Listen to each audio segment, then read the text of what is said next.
বসলাম। অনেকক্ষণ পড়ার পরে আম্মু এক গ্লাস দুধ আর কিছু হালকা নাস্তা দিয়ে গেলে আমি ওইগুলো খেয়ে আবার পড়তে বসলাম। পড়তে পড়তে 11টা বেজে গেছে। আম্মু আমাকে পড়ার টেবিলে থেকে তুলে নিয়ে খাবার টেবিলে বসালে খাবার খেতে আমি হাত ধুয়ে খেতে বসলাম। আম্মু আমাকে বেড়ে দিলে আমি খেয়ে আবারও পড়ার টেবিলে গেলাম। পড়তে পড়তে পড়ার টেবিলে ঘুমিয়ে গেলাম।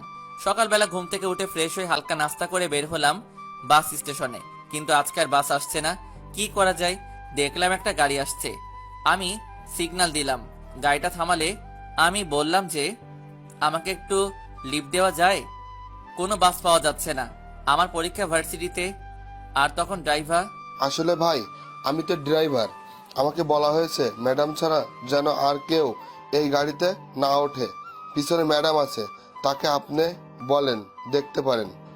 ম্যাডামের কাছে যাই, গিয়ে দেখি এ কি, এ তো আদিবা। আমি বললাম প্লিজ একটু লিফট দেন, বাস পাওয়া যাচ্ছে না। ভাইয়া, আব্বু তোকে কি বলছে? ছোট লোকগুলোর কথা শোনার জন্য গাড়ি থামাইতেছো? আমার দেরি হচ্ছে, তাড়াতাড়ি চলো। ড্রাইভার গাড়ি নিয়ে চলে গেলে তখন আমি বললাম, শালি মনে হয় না আমার আব্বুর থেকে বড়লোক হবি, এত ভাব তোদের। বলে রাস্তার একপাশে দাঁড়িয়ে আছি। দেখলাম একটা বাস আসলে আমি সাথে সাথে দৌড়ে উঠে গেলাম। 10 মিনিট পরে ভার্সিটির সামনে নামলাম। রুটির দোকানে গিয়ে আগে 2 টাকা দিলাম, তারপরে ভার্সিটির ভিতরে গেলাম। গিয়ে দেখি সবাই লেখছে। পরীক্ষা 5 মিনিট আগে শুরু হয়ে গেছে। আমি ভিতরে গেলাম। স্যার বলে, তুমি আসতে এত দেরি করলে কেন? আদিবার দিকে একটু আর চোখে তাকালাম আর বললাম, বাস সময় মতো পাই নাই। ও, কাল থেকে একটু আগে বের হবা, তাহলে বাস পাবে। আমি বললাম জি স্যার, বলে লিখতে থাকলাম। শুধু ফারুক স্যার আমার সাথে সুন্দর করে কথা বলে, আর বাকি সব স্যারের একটা চিন্তা করে আমি কি করে এই ভার্সিটিতে ভর্তি হলাম। যাই হোক, আগে পরীক্ষা দিতে হবে। আর কথা না বাড়াই, আমার হাতে সময় আছে 2 ঘন্টা। আমি প্রশ্নটা দেখলাম, সবগুলো কমন। আমি লিখতে থাকলাম। অনেকক্ষণ লেখার পরে হঠাৎ মনে হলো কেউ আমাকে কলম দিয়ে খোঁচা দিছে। দেখলাম আদিবা। হাই, আমি আদিবা। আমি কিছু না বলে চুপচাপ করে লিখতে থাকলাম। আবারও খোঁচা দিলে কলম নিয়ে বললাম, কি সমস্যা? 7 নং প্রশ্নের উত্তরটা দেখান। আমি কিছু বলতে চামো, তার আগে আদিবা থামিয়ে দিল। আমি দেখছি আপনি 7 নং প্রশ্নটা দিছেন। ভাব নিয়ে বললাম, সরি, দেখানোর সময় নাই এখন, এমনিতে 10 মিনিট লেট আমার। তাও আপনি চাইলে আমাকে একটু হেল্প করতে পারতেন, তা আপনি করেন নাই। এখন আমিও পারবো না, বলে আমি আমার মতো করে লিখতে থাকলাম। আর আদিবা গাল ফুলিয়ে বসে আছে। নির্ধারিত সময় পরীক্ষা শেষ হলে আমি পরীক্ষার হল থেকে বের হলাম। দেখলাম আদিবার আগে গাল ফুলিয়ে আগুন হয়ে গেছে। আমি পরীক্ষার হল থেকে বের হতে হতে আদিবা আমাকে ডাকে। আমি তার কাছে গেলাম। আদিবা বলে, তুই আমার সাথে এমন করলি কেন? আমি কি করছি আপনার সাথে? আমাকে একটু দেখালে কি হতো তোর? আপনাকে দেখালে তখন আমার খাতাটা নিয়ে নিত স্যার, তখন কি হতো? আর আমার 10 মিনিট লেট হয়েছে আসতে। তো কি হয়েছে? কি হয়েছে মানে? ধ্যাত, আমি চলে আসলাম। আবার ডাকলো আদিবা। ওই ফকিনের বাচ্চা, তোকে যেতে বলছি। আমি রাগকে কন্ট্রোল করতে পারি নাই, গিয়ে সাথে সাথে কয়েকটা বসিয়ে দিলাম গালে। ওই ফকিনের বাচ্চা, তোর সাহস কত তুই আমাকে থাপ্পড় মারলি? আবারও 2টা বসিয়ে দিলাম। চুপ, একেবারে চুপ। আরেকবার বললে তোর খবর আছে।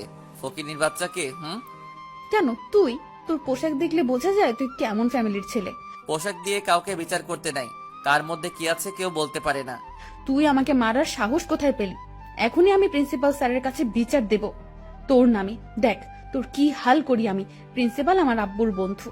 মেয়েদের একটা স্বভাব, কোনো কিছু না পারলে আরেকজনের ক্ষমতা দেখায়, পারলে নিজের যোগ্যতা কিছু করে দেখা। ওকে ওকে, আমি আমার যোগ্যতা দিয়ে আমার প্রতিশোধ নিমু, যা। আমি চলে আসলাম ভার্সিটি থেকে। আজকে ছোট বোনের জন্য চকলেট দিতে হবে, তাই আজকে আর বাসে না গিয়ে হেঁটে হেঁটে বাসায় আসলাম। ছোট বোনের চকলেট নিয়ে আমি বাসায় এসে কলিং বেল দিতেই ছোট বোন এসে দরজাটা খুলে দিলে আমি মারিয়ার হাতে একটি চকলেট দিয়ে আমার রুমে গেলাম। গিয়ে ফ্রেশ হয়ে নিচে আসলাম। আম্মু আমার জন্য খাবার বেড়ে রাখছে, আমরা একসাথে খাবার খেলাম। বাট মারিয়া মন খারাপ। আমি বললাম, কি রে, তোর মন খারাপ কেন? ভাইয়া, কাল থেকে তুই আমাকে সাথে করে নিয়ে আসবি স্কুল থেকে। আচ্ছা, তা না হয় করবো, কিন্তু সমস্যাটা কি সেটা বলবি তো? ভাইয়া, স্কুলের সামনে কিছু পকেটের ছেলে আছে, আমাকে বাজে বাজে কথা বলে। আমার রাগটা আরো বেড়ে গেলে, আচ্ছা তুই আমাকে একটু দেখিয়ে দিস তো কারা এই ছেলে পেলে। এখন গিয়ে ঘুমা যা। আমি রুমে চলে আসলাম, রাগে মাথা গরম হয়ে আছে। আমি মারিয়া স্কুলে এক ফ্রেন্ডের ভাইকে কল দিলাম, দিয়ে বললাম যে তার ছোট ভাই তামিমকে যেন ফোনটা দেয়। সে তার ভাইকে ফোনটা দেয়। আমি জানতে চাইছি ছেলেগুলো কে। তারপরে সে বলে, আমি সাথে সাথে পিস্তল নিয়ে বের হলাম বাসা থেকে। আমার লাইসেন্স করা পিস্তল আছে। আব্বু আমার জন্য সুরক্ষার জন্য এইটা আমাকে দিছে। আমি সোজা চলে গেলাম। স্কুলের সামনে গিয়ে দেখি ওরা সবাই বসে আছে। দেখে সাথে সাথে 2-3টা বুলেট ছাড়লাম। সবগুলো ভয় চুপ করে দাঁড়িয়ে গেলে